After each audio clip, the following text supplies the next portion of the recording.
بسم الله الرحمن الرحيم.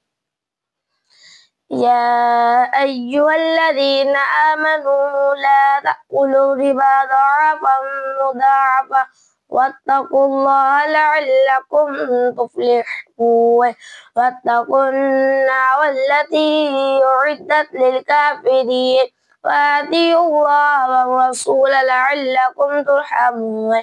وسارعوا إلى مغفرة من ربكم وجنة أرضها السماوات والأرض أعدت للمتقين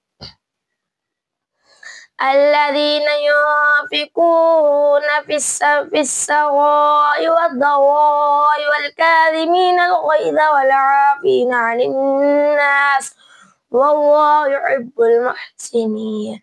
والذين إذا فعلوا فاحشة أو ظلموا أنفسهم ذكروا الله فاستغفروا لذنوبهم ومن يغفر الذنوب إلا الله ولم يصروا على ما فعلوا وهم يعلمون.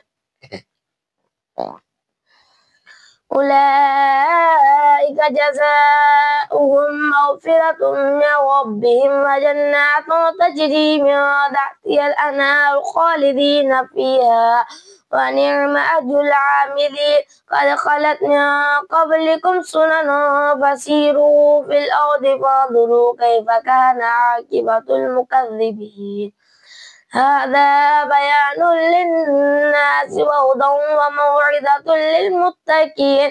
ولا تهنوا ولا تحزنوا وأنتم الأعلون إن كنتم مؤمنين.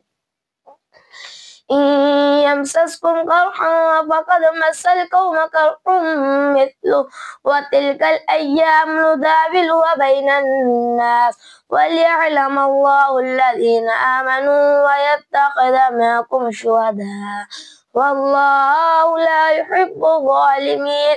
وليمحص الله الذين آمنوا ويمحق الكافرين. أم حسبتم أن تدخلوا الجنة ولما يعلم الله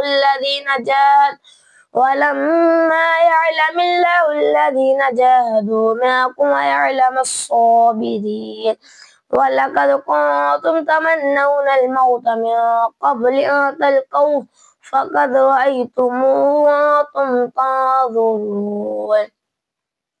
صدق الله العظيم.